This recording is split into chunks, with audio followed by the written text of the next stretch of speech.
한국매니지먼트연합이 템퍼링은 공정한 계약 질서를 위반하고 연예계의 신뢰 기반을 무너뜨리는 심각한 위법 행위라며 템퍼링에 가담한 쓰리정이 자신의 행동에 대한 책임을 회피한 채 다른 소속사와 계약을 맺고 아무 일 없었다는 듯 활동을 재개하려는 태도는 매우 유감스럽다라고 성명을 발표했습니다.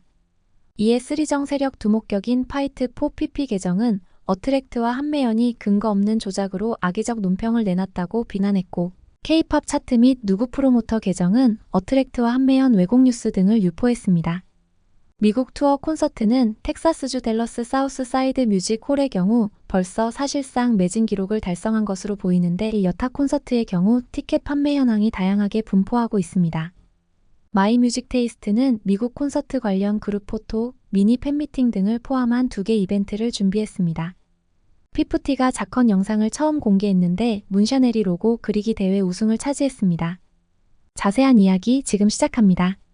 한국매니지먼트연합이 25일 피프티와 관련된 템퍼링 사건 관련 입장문을 내고 지난해 회원사 어트랙트가 피해를 입었던 템퍼링 사건에 대해 심각성을 인지하고 이에 대한 우려를 표명한다라고 밝혔습니다. 이어 템퍼링은 공정한 계약 질서를 위반하고 연예계의 신뢰 기반을 무너뜨리는 심각한 위법 행위라며 그럼에도 불구하고 템퍼링에 가담한 전 멤버 3인이 자신의 행동에 대한 책임을 회피한 채 다른 소속사와 계약을 맺고 아무 일 없었다는 듯 활동을 재개하려는 태도는 매우 유감스럽다라고 강조했습니다. 다음은 한국매니지먼트연합 입장 전문입니다.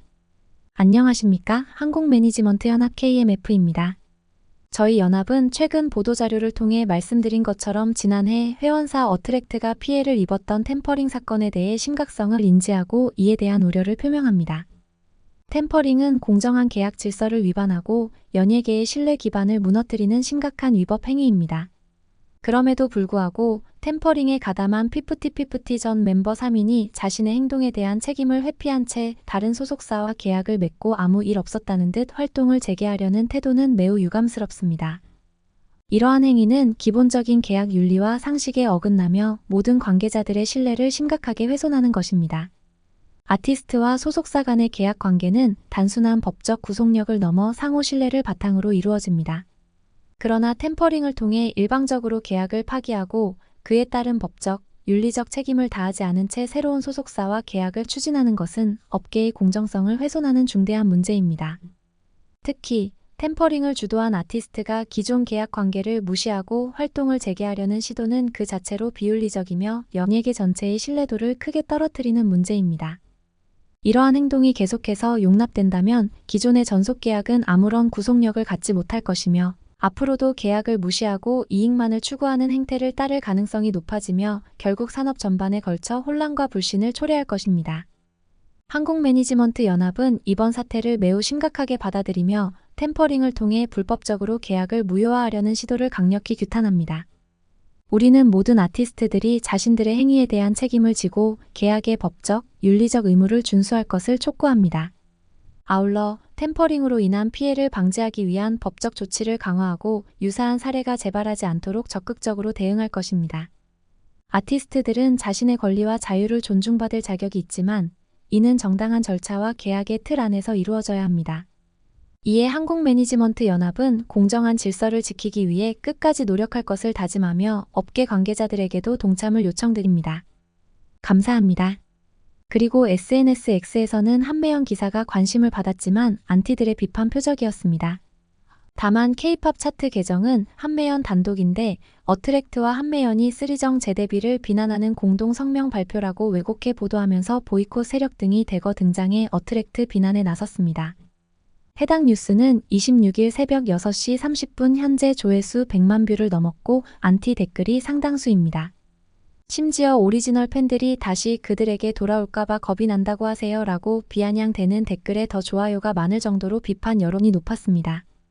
쓰리정 일당과 가짜뉴스 유포에 앞장섰던 누구 프로모터 뉴스 계정은 그들은 나를 죽이는 상황에 직면해 있습니다 라는 글과 이미지로 비난했습니다. 그런데 어트랙트와 한매연을 묶어서 비난한 글은 쓰리정 세력 두목 파이트4PP가 주장한 내용과 같습니다.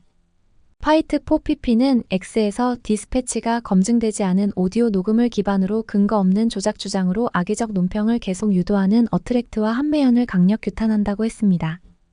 이들은 디스패치의 녹취록을 검증되지 않고 근거 없는 조작이라고 특유의 가짜뉴스를 또 유포하는 것입니다.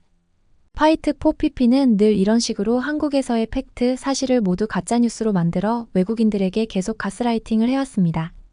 그런데 파이트4PP 계정을 살펴보니 놀랍게도 앞에서 나온 K-팝 차트 계정이 팔로우돼 있었습니다. 파이트4PP는 자기와 연계된 중요 계정만 팔로우하기 때문에 K-팝 차트 계정도 누구 프로모터 계정처럼 안성일 쓰리정 일당 관련 가짜뉴스 유포 계정인지 합리적 의혹이 생깁니다. 이처럼 SNS X에서는 가짜뉴스에 의해 쉽게 여론이 움직이고 대래 어트랙트는 악덕 업주로 공격당하고 있습니다. 진실을 바로잡기 위해 많은 분들의 X 참여가 필요한 이유입니다. 다음은 미국 투어 티켓 판매 현황 이야기입니다.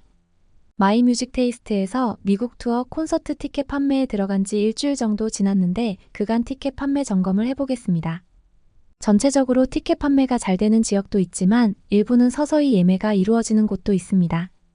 우선 12월 5일 텍사스주 댈러스 사우스 사이드 뮤직 홀에서 열리는 콘서트는 매진 임박입니다. 25일 현재 26석만 남았다는 표시가 떴습니다. 피프티는 컴백이라고 하지만 사실상 신인이나 다름없고 미국에 처음 공연을 하는데 일주일 만에 사실상 매진이라는 것은 놀라운 일입니다. 11월 27일 캘리포니아주 샌프란시스코 팰리스 오브 아츠에서 열리는 콘서트는 현재 절반 이상 약 70% 가까이 티켓 판매가 된 것 같습니다. 약 1000석 중에서 무대 앞 100석 정도 그리고 중앙에 150석 정도가 아직 예매가 안 된 것으로 보입니다. 참고로 청색이 남은 좌석이고 회색이 예매된 좌석입니다. 또한 12월 16일 뉴욕주 뉴욕시 타운홀에서 열리는 콘서트는 현재 50% 정도 예매가 된 것으로 보입니다. 하루 전까지는 타운홀 예매가 저조한 편이었는데 하루 새 상당히 많은 예매가 이루어진 것 같습니다. 타운홀은 103년의 역사를 지난 유서 깊은 공연장으로 약 1500석 규모입니다. 그리고 12월 3일 텍사스주 휴스턴 하우스 오브 휴스턴의 경우는 현재 약 35% 정도로 다소 예매가 서서히 이루어지고 있습니다. 하우스 오브 휴스턴은 약 1800석 규모 공연장입니다. 12월 조지아주 애틀랜타 태버네클 콘서트는 현재 30%에 못 미치는 예매를 보이고 있습니다. 태버네클 공연장은 약 2600석 규모로 다른 곳에 비해 큰 편입니다. 그리고 캘리포니아주 LA 오르페움, 일리노이주 시카고 코페르니쿠스 센터, 애리조나주 피닉스 셀리브리티 시어터 세 곳 공연장은 예매 현황이 얼마인지 확인이 어렵습니다. 참고로 좌석수는 LA 오르페움 약 2000석, 시카고 코페르니쿠스 센터 1890석, 피닉스 셀리브리티 시어터 약 2650석입니다. 전체적으로 보면 이미 거의 매진이 된 곳에서부터 아직 상당히 많은 좌석이 남은 곳 등 다양한 것 같습니다. 아직 예매 기간이 한 달 이상 남았다는 것을 감안하면 순조로운 예매를 보이고 있다고 보여집니다. 아울러 미국에서 별다른 프로모션이 없었다는 점에서 괜찮은 수준이 아닌가 평가됩니다. 그리고 마이뮤직테이스트 예매 사이트의 경우 댈러스와 피닉스가 빠져있는 반면 비비드 시츠는 8개 도시 콘서트 모두 예매하는 차이가 있었습니다. 이와 관련 마이뮤직테이스트는 미트 앤 그리트 이벤트 소식을 공지했습니다. 콘서트 후에 하이터치, 그룹 촬영, 사인회 이벤트 등을 한다는 것입니다. 미트 앤 그리트는 러브티어, 스파크티어 두 가지로 나뉩니다. 러브티어는 $120이며 그룹 포토, 하이터치, 사인 미니 포스터, 파우치, 스페셜 티켓 및 포토카드 세트 등 혜택이었습니다. 스파크티어는 $220이며 미니 팬미팅, 그룹 포토, 하이터치, 사인 미니 포스터, 손글씨 메시지 카드, 파우치, 레냐드, 스페셜 티켓 및 포토카드 세트 등 혜택이었습니다. 미국에 있는 20 등의 많은 티켓 예매가 있길 바랍니다. 다음은 자컨 영상 이야기입니다. 피프티는 25일 저녁 자컨, 즉 자체 컨텐츠 영상을 처음 공개했습니다. 첫 번째 자컨 영상 제목은 피프티 로고 그리기 대회였습니다. 또 앞으로 자컨 영상은 50타임으로 계속 소개될 예정입니다. 문샤넬은 키나가 집단 항의를 받자 은근히 옹호해 문부장님 별명을 얻게 될 것 같습니다. 키나는 와다다 피프티라고 정하고 7색깔로 로고를 디자인했습니다. 아테나는 피프티펀, 피프티런이라고 만들어 관심을 받았습니다. 하나는 피프티파티로 로고를 그렸습니다. 문샤넬은 피프티타임으로 정해 아이디어가 좋다는 평가를 받았습니다. 이러한 로고는 이전에 공식 계정 X에서 별도 설명 없이 20의 투표를 진행한 바 있습니다. 결국 최종 로고 그리기 대회에서 우승은 문샤넬이 차지했습니다. 이번 자컨에서 하나의 스타카토 웃음은 보는 이들을 웃음짓게 했습니다. 또 피프티 멤버들은 서로 소개하는 시간을 가졌는데 내내 즐겁고 서로 칭찬하는 분위기가 좋아 보였습니다.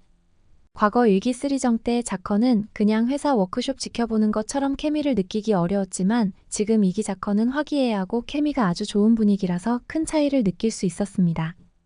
문샤넬도 RU 넥스트 때 우울한 모습이 많았는데 피프티 멤버로 활동하면서 활기차고 다재다능 능력을 보여주고 있다는 평가입니다. 댓글을 살펴보면 팀에 이성적인 사람이 꼭 필요해. 주로 리더들 팀을 이끌어야 하거든. 키나 선정된 샤넬이 로고도 너무 예쁜데 테나 진짜 잘 그렸다. 디자인, 그림의 소질이 엄청난 듯.